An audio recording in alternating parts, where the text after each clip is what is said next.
18 de fevereiro de 2021. Esse foi o dia exato em que milhares de pessoas enlouqueceram com o trailer de Mortal Kombat. Poucos meses depois, essas mesmas pessoas ficaram indignadas, se perguntando quem diabos é Cole Young. Ai meu Deus, que cagada.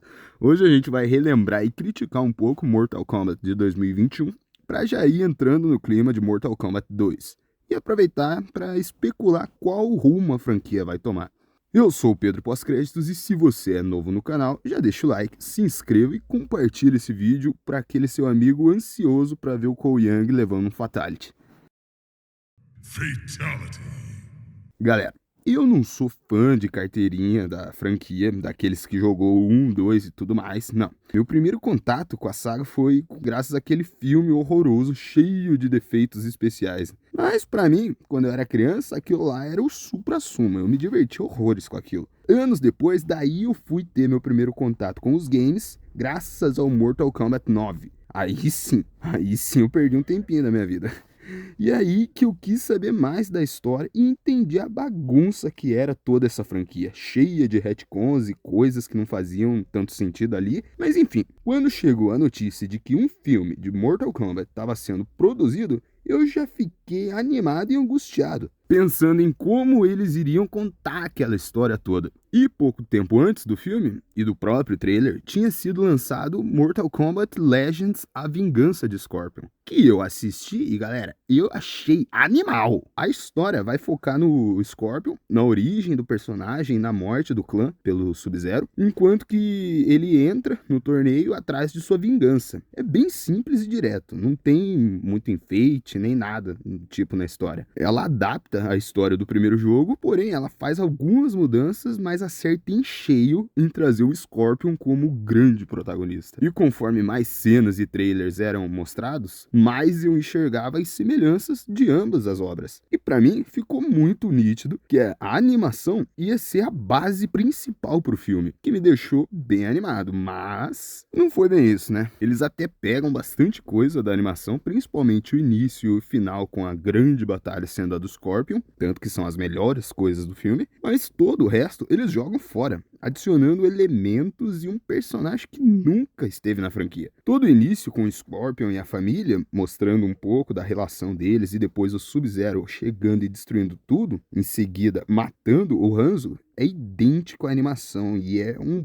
baita início. Mas logo em seguida, vemos ele, Cole Young, que era para ser o vínculo da saga e do filme com os novos espectadores que nunca tinham ouvido falar da franquia. Mas não rola, galera, não rola. Nem é culpa do ator, é o próprio personagem que não funciona. Em teoria, era pra tudo ser novo pra ele, mas quem mais reage com as situações é o Kano. Literalmente, é ele quem questiona quando Liu Kang aparece soltando uma bola de fogo pelas mãos, enquanto o Cole fala como se aquilo não fosse nada. Tá bom, tudo bem que ele já tinha visto o Sub-Zero antes, mas mesmo assim, galera, até nessa hora ele não questiona nada. É um personagem sem carisma nenhum, e o pior é que eles fazem ele ter ligação com o Scorpion, sendo que na franquia e na animação, ninguém do clã do Scorpion sobrevive. Ele vai pro inferno e ele é revivido como espectro. Daí entra no torneio para se vingar do Sub-Zero. Toda essa parte é cortada, toda a presença do personagem é ocultada para poder dar espaço pro Cole Young, que é um Zé aqui na história. Depois dessa apresentação, Shang Tsung manda o Sub-Zero matar os guerreiros da Terra e nessa o Jax aparece para salvar o Cole e a família, mandando ele ir atrás de Sonya Blade enquanto ele fica para encarar o Sub-Zero. E aqui eu tiro meu chapéu pro filme. Se eles erram com Cole Young, com o Sub-Zero, eles acertam demais, galera. Ele quase não fala durante todo o filme,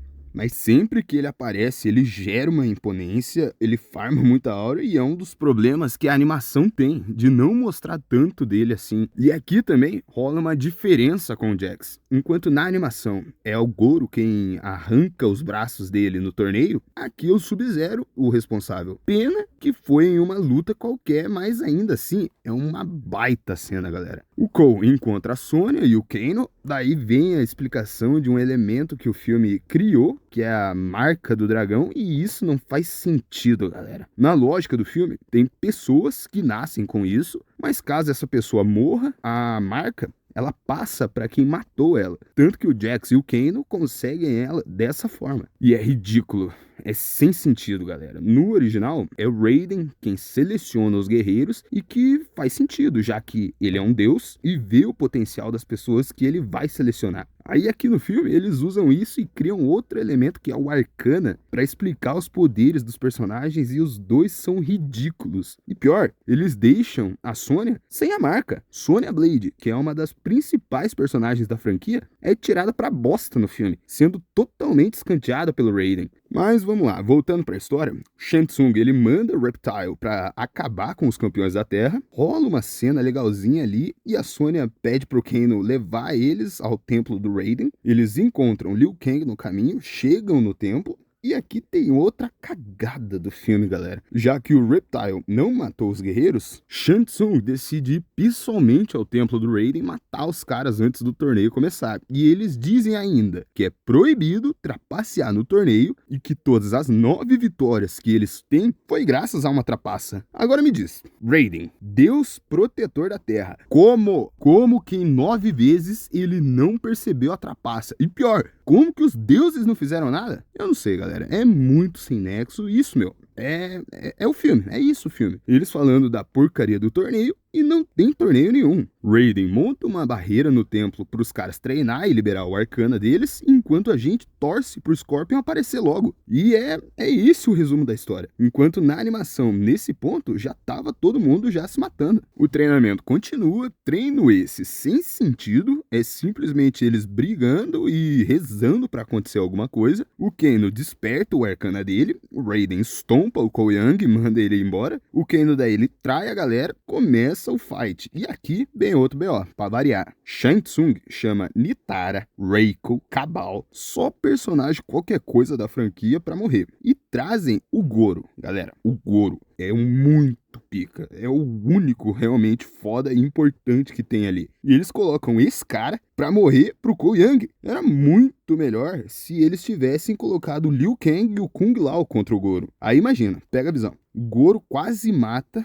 o Kung Lao, o Liu Kang derrota então o Goro e o Shang Tsung se enfurece. E quando ele puxa o Liu Kang, o Kung Lao se sacrifica pelo amigo. Olha que foda que ia ser e que peso que ia dar para todos esses personagens. Mas não, é o Cole Young que vai enfrentar o Goro. Os guerreiros são derrotados, o Raiden salva todos, menos o Kung Lao, que acaba morrendo pro Shang Tsung numa cena muito massa. Todos com o arcana despertado, então vão para 1x1 com os vilões. Daí todo mundo se dá bem. Mas o Sub-Zero sequestra a família do Cole Young e leva ele para uma armadilha. No meio da luta, ele usa a kunai que o Raiden deu para ele e o Scorpion enfim aparece. E é muito boa a luta dos dois, galera. Com golpes dos games e um cenário que destaca bem os dois personagens. Mas infelizmente, a gente tem o Cole Young que ajuda na luta. Tudo acaba bem, todo mundo fica feliz, Shang Tsung promete voltar e Cole Young vai atrás de outros campeões. E o filme dá a entender ser o Johnny Cage, que é o protagonista da continuação que tá pra vir. Num saldo geral, Mortal Kombat de 2021 veio com boas intenções, mas deixou muito a desejar. E o Scorpion acaba sendo escanteado o filme todo. E quando aparece, é um deus ex machina no roteiro. E o que era pra ser a grande batalha perde peso por causa do Cole Young. Liu Kang e a Sonya Blade, que são personagens clássicos e muito importantes na história, não tem desenvolvimento nenhum. Esse lance de marca do dragão e arcana não faz sentido e até acaba sendo incoerente durante o filme. Todos sofrem para despertar o arcana, mas a Sonya no final, ela desperta rapidão sem nenhum problema e depois que eles despertam, todos eles controlam e usam perfeitamente como se não fosse nada demais. A história tem seus furos, erros de continuidade. Basicamente, o que salva o filme é o início do clã do Scorpion, o Sub-Zero e o Kano, que funciona como alívio cômico e cumpre não só o papel dele, mas o do Cole Young em apresentar aquele mundo para nós. O que restou pro fã foi a esperança de, tá bom, é o primeiro filme, realmente era complicado apresentar o mundo, os personagens e desenvolver eles. Mas no segundo filme, as coisas podem mudar. E aparentemente mudou, né? Cole Young quase nem aparece aparece no trailer do segundo filme, o que mostra que eles vão corrigir a cagada de colocar ele como protagonista e focar no Johnny Cage, interpretado pelo Karl Urban, que foi um baita acerto na escalação. O ator ele combinou demais com o personagem. O visual tá muito bom, mas vamos ver no filme, né? Ao que tudo indica, o Johnny vai estar mais maduro, num momento complicado da carreira, e o Raiden o convoca pro próximo torneio. Pelos trailers, o filme vai focar mais nessa questão dos reinos. Aqui, por exemplo, no trailer, eu acho que é o Shao Kahn indo conquistar Edenia, a terra da Kitana. Então, enfim, parece que vamos ter um torneio.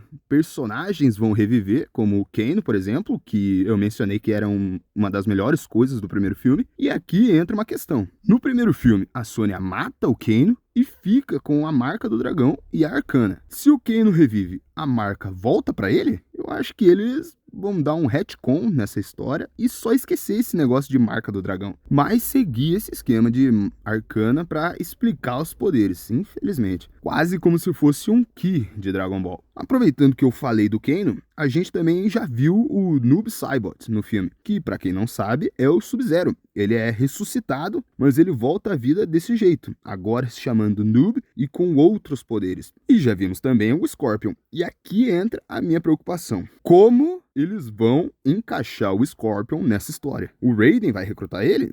Eu acredito que não. Eu acho que vai ser uma trama paralela da história, só para encaixar o Scorpion no filme, já que a fanbase dele é muito grande. É difícil imaginar um cenário onde ele de fato vá ser relevante na história, ainda mais levando em conta as 3 grandes adições que tem no filme, que é o Johnny Cage, o Shao Kahn e a Kitana, que são para mim os personagens que mais vão receber destaque no filme. Fora que, pelo que tudo indica, eles vão seguir o rumo do segundo game. Então, é indispensável eles aprofundarem mais o Liu Kang, principalmente a relação dele com a Kitana. E nessa mesma linha, eu torço muito para que eles deem valor para Sonya e desenvolvam ela direito. Porque no primeiro filme, o povo só caga na cabeça dela. É ridículo aquilo que a gente viu. Pelo que eu conheço da franquia, eu acho que vai rolar essa trama principal do torneio e uma trama paralela com o Quan Chi, que já apareceu nos trailers revivendo o Sub-Zero. Eu acho que enquanto rola o torneio,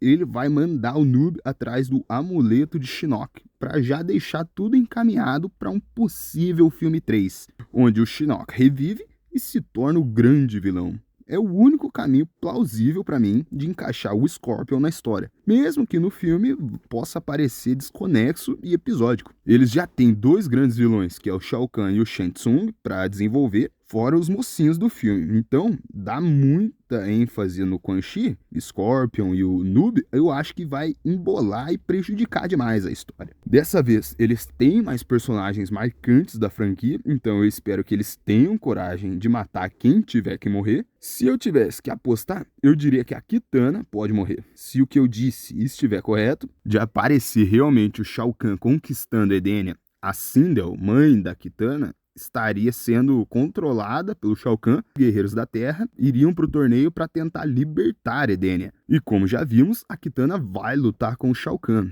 Nessa, ela pode acabar morrendo e despertando a fúria do Liu Kang, fazendo com que ele derrote o Imperador e vença o torneio de fato. Enquanto o Johnny, eu acho que ele vai focar mais em assumir o papel do Cole Young, de criar a relação com o espectador, e a trama dele vai ser mais focada não em vencer o torneio, mas de acabar salvando Sonya, ou até mesmo de ajudar o Raiden a derrotar o Shang Tsung. Então, eu acho que vai ser assim. O filme vai começar mostrando o Shao Kahn dominando Edenia, enquanto a Kitana narra todo o contexto e explica a importância do torneio. Corta para o Johnny Cage mostrando que ele já foi um astro e agora está em baixa, buscando um propósito na vida, até que o Raiden convoca ele. Tudo que o Cole Young devia ter feito, ele faz então, de conhecer os personagens, de questionar e reagir às coisas apresentadas e àquele mundo. Shao Kahn vai usar o Quan Chi daí para ressuscitar os guerreiros que vão lutar por ele, como o Kano, por exemplo, e por trás dos panos, o Quan Chi vai ressuscitar o Sub-Zero para ir atrás do amuleto de Shinnok no inferno, onde daí vai rolar a luta dele com o Scorpion, enquanto vai rolando o torneio, e o grupo daí se divide para derrotar o Shao Kahn e o Shang Tsung. E no final, o filme termina mostrando pra gente o Quan Chi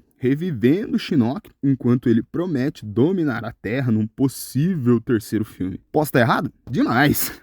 Mas não acho que tô viajando tanto assim. Se o filme desenvolver bem todo mundo que eu falei, o Johnny Cage, o Liu Kang, Sonya, Kitana, e fazer o Shao Kahn igual fizeram com o Sub-Zero no primeiro filme, imponente, agressivo, apelão que nem nos games e farmando aura, vai estar perfeito. Fora isso, é ter coragem de matar os personagens e, pelo amor do Cristo, que se desfaçam do Cole Young. Pelo trailer, as cenas de luta tão boas, o CGI tá legal, disso eu não tenho o que falar.